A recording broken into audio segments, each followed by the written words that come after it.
ny hira voatolotra anao indray dia hira ninakarabe manantsoa mitondra ny lohateny hoe Hoavara tanàna. Io hira io dia manana ny tantarany satria Jeanette ilay mpisehatra fototra nalaza ary manana ny feomanga mampiavaka azy dia atao anatin'ny tropy nitarian'ny Nakarabe manantsoa teo aloha dia nifindra atao amin'ny tropy Jeanette no tarian'ny Andrenary Ratinarivo.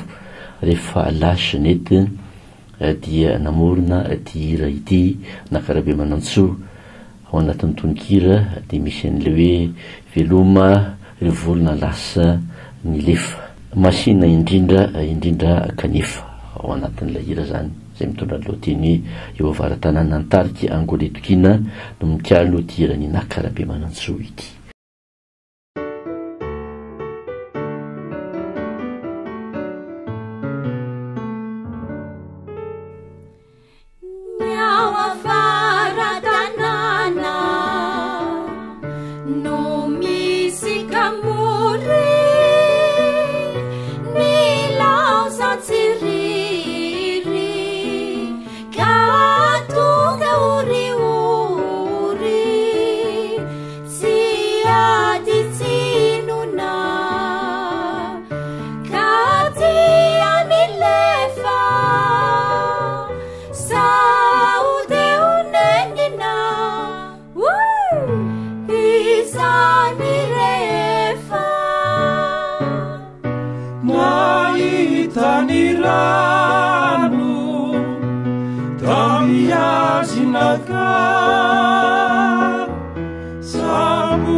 Indrindra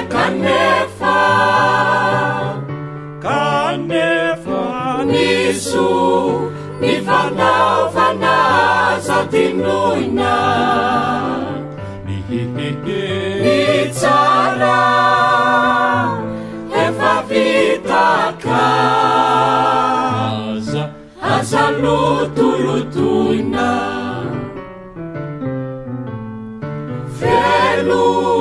Marivorona lasa ny lefa masina indrindra kanefa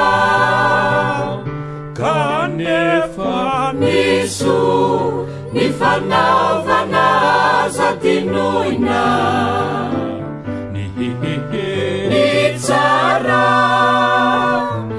efa vitaka aza lotolotoina